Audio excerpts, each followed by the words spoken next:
اور حضور گھر سے ٹفن لے کر کے ہفتے بھر کے لیے چلے گئے، 10 دن کے لیے چلے گئے، 15 دن کے لیے چلے گئے، مہینے کے لیے چلے گئے۔ مہینے کا ٹفن کیا ہوتا ہوگا؟ آج تو فریز ہے، اس وقت مہینے کا ٹفن کیا، اس زمانے میں ٹفن کیا تھا؟ ستو دھل لیتے تھے اور پانی کا مشکیزہ لے لیتے تھے، ستو بھگاتے تھے اور پی لیتے تھے۔ تو اس وقت 6 مہینے کا بھی ٹفن ہوتا تھا، آج تو نہیں ہوتا۔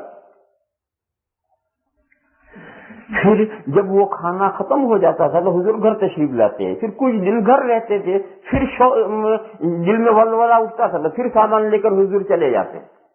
یہ معمول تھا۔ یہ نبوت ملی اس سے 6 مہینے سے پہلے سے حضور کا ایسا حال ہو گیا، بس تنہا رہنے کو جی چاہے تنہائی میں چلے جائیں، اللہ اللہ کریں۔ اسی سلسلے میں ایک موقع پر حضور وہاں سے، حضور کے پاس کھانا وانا ختم ہو گیا اور حضور نے یہ ارادہ کیا ہے کہ آج شام کو گھر آ جانا ہے۔ چنانچہ حضور جب وہ گھر آنے کے ارادے سے غار میں سے نکلے، آپ وہاں جا کر غار ہرا پر دیکھیں گے تو ایسی جو غار ہے اس میں سے نکلو گے تو آگے تھوڑا سا اسپیس ہے، کھلی جگہ، وہاں لوگ بیٹھتے ہیں، چپسی پیتے ہیں، کھاتے واتے بھی ہیں، وہاں ایک بڑی چٹان بھی ہے اور پھر اس کے بعد میں اس کی نیچے اترنا شروع ہوتا ہے۔ تو حضور غار سے نکلے اور حضرت جبرائیل ایک دم آ کر کھڑے ہو گئے انسانی شکل میں، انسانی شکل یہ میں نے کبھی بتایا بھی تھا۔ پھر وہ 3 مرتبہ بھینچا اور قرآن کی پہلی 5 آیتیں نازل کی اور اچانک حضرت جبرائیل غائب اور کچھ نہیں کہا، اور حضور پھر وہاں سے گھبرائے ہوئے گھر تشریف لے آئے اور گھر آ کر کے اہلیہ محترمہ سے حضور نے ذکر کیا کہ آج میرے ساتھ ایسا ایسا واقعہ پیش آیا، اور حضور نے فرمایا کہ مجھے یہ اندیشہ ہے کہ کہیں کوئی الا بلا ہو، جنگل میں ہمارے ساتھ ایسی کوئی بات پیش آئے تو آدمی کوئی اندیشے تو دوڑتے ہی ہیں۔ تو حضرت خدیجۃ الکبریٰ رضی اللہ تعالی عنہا کے چچازاد بھائی ورقہ ابن نوفل بوڑھے تھے، بہت بوڑھے، اور تھے تو حضرت خدیجہ کے چچازاد بھائی، لیکن انہوں نے عیسائیت قبول کر لی تھی، مشرک نہیں تھے، مکہ کے مشرکین نہیں تھے، بلکہ انہوں نے عیسائیت قبول کر لی تھی، اور عیسائیت قبول ہی نہیں کی تھی، عیسائیت کے بڑے اچھے عالم تھے، زبردست نہیں کہہ رہا میں، بڑے اچھے عالم تھے اور پڑھے لکھے تھے، اور عبرانی زبان میں سے انجیل کا عربی میں ترجمہ کرتے تھے اور کتاب لکھتے تھے۔ غرض وہ اچھے لوگوں میں سے سمجھے جاتے تھے، بزرگ سمجھے جاتے تھے، خاندان میں ان کا بڑا احترام کیا جاتا تھا۔ تو حضرت خدیجہ اچھا ہو گئے تھے، بوڑھاپے میں نابینا بھی ہو گئے، تو حضرت خدیجہ حضور کو لے کر اپنے چچازاد بھائی کے پاس لے گئی حضور، فوراً نہیں، فوراً اسی وقت نہیں، حضور تشریف لائے، پھر حضور نے یہ ذکر کیا واقعہ، پھر اسی رات لے گئی، دوسری مغرب بعد یہ واقعہ پیش آیا تھا، پہلی وہی مغرب بعد آئی، عصر کے بعد مغرب کے قریب میں جب حضور گھر آنے کے لیے غار میں سے نکلے ہیں تو پہلی وہی آئی، مغرب بالکل سورج غروب ہوتے ہی مغرب بعد پہلی وہی آئی۔ تو اب اسی رات میں لے گئے، اگلے دن لے گئے، تیسرے دن لے گئے، اللہ جانے۔ بہرحال حضرت خدیجۃ الکبریٰ حضور کو اپنے چچازاد بھائی کے پاس لے گئی اور انہوں نے ان سے یہ کہا کہ بھیا آپ کا یہ بھتیجا، آپ کے یہ بھتیجے ہیں، عربوں میں ہر بڑے کے لیے چھوٹا بھتیجا ہوتا ہے، عربوں کا یہ بولنے کا انداز ہے، ہر بڑا چھوٹے کو بھتیجا ہی کہے گا۔ تو انہوں نے کہا کہ آپ کے یہ بھتیجے ہیں، انہوں نے کچھ واقعہ دیکھا ہے، آپ ان کا واقعہ سنیں اور بتائیں کہ یہ کیا ہے، ان کو اندیشہ ہے، ڈر ہے کہ اللہ جانے یہ کیا ہے۔ تو ورقہ ابن نوفل نے حضور سے کہا میرے قریب آؤ، حضور ان کے قریب بیٹھے اور کہا بتاؤ کیا دیکھا تم نے؟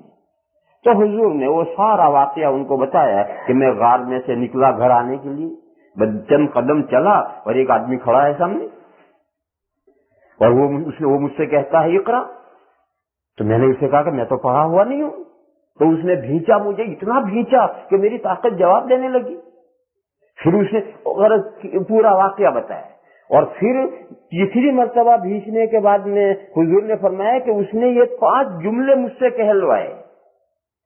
وہی کہ پہلے 5 آیتیں، وہ 5 آیتیں بھی حضور نے ان کو پڑھ کے سنائی اور فرمایا کہ یہ 5 آیتیں مجھ سے کہلوا کر کے اچانک وہ ختم ہو گیا، پتہ نہیں کہاں چلا گیا والے. بس یہ میں نے دیکھا ہے. یہ سارا ماجرا سن کر ورقہ ابن نوفل نے کہا کہ دیکھو یہ وہ ناموس اکبر ہے جو موسیٰ علیہ السلام کے پاس وحی لے کر آتا ہے. دیکھو یہ عیسائی ہے، مگر عیسائی مذہب مستقل مذہب نہیں بلکہ یہودیت تورات کا ضمیمہ ہے. اصل تو موسیٰ علیہ السلام کا مذہب ہے، اس کے ساتھ عیسیٰ علیہ السلام کا مذہب تو سپلیمنٹری ہے. اور آج بھی بائبل ایک ساتھ ہے، تورات اور تورات کے ساتھ انجیل لگے ہوئے ہیں، صرف انجیل کوئی مذہب نہیں. تو اصل دین جو ہے وہ تو موسیٰ علیہ السلام کا ہے. تو یہ عیسائی ہیں اور صحیح عیسائی ہیں، تو انہوں نے بتلایا کہ یہ وہ فرشتہ ہے. لفظ فرشتہ نہیں استعمال کیا انہوں نے یہ کہا کہ یہ وہ ناموس اکبر ہے. یہ ناموس عربی کا لفظ نہیں، یہ وہ عبرانی سوریانی زبانوں کا لفظ ہے فرشتے کے معنی میں. اور ناموس اکبر یعنی سب سے بڑا فرشتہ ہے جو موسیٰ علیہ السلام کے پاس وحی لے کر آتا تھا. انہوں نے یہ بتایا کہ گھبراؤ نہیں، یہ وہ ناموس اکبر ہے جو موسیٰ علیہ السلام کے پاس وحی لے کر آتا تھا. ایک بات تو انہوں نے یہ کی. پھر انہوں نے حضور کے سر پر اور پیٹھ پر ہاتھ پھیری اور ہاتھ پھیر کر کہا کہ کاش میں جوان ہوتا اس دن جس دن آپ کی قوم آپ کو اس مکہ سے نکال دے گی. جس دن آپ کی قوم اس مکہ سے آپ کو نکال دے گی، کاش میں اس دن جوان ہوتا تو میں آپ کی بھرپور مدد کرتا. یہ دوسری بات انہوں نے کی. پھر وحی بند ہو، بس یہ پہلی 5 آیتیں آ کر کے وحی بند ہو. یہ فترت کا زمانہ ہے، 6 مہینے تک وحی نہیں آئی. اور اسی 6 مہینے کے عرصے میں ورقہ ابن نوفل کا انتقال ہو گیا. پھر یہ تک واقعہ پیش آیا، بات ختم ہوگی. پھر جو حضور کا معمول تھا اس غار میں جانے کا، حضور جاتے رہے. اس پہلی وحی کے بعد بھی حضور وہاں جاتے رہے. پھر ایک دن حضور وہاں سے اتر کر کے معمول کے مطابق کھانا ختم ہو گیا، حضور گھر تشریف لا رہے ہیں.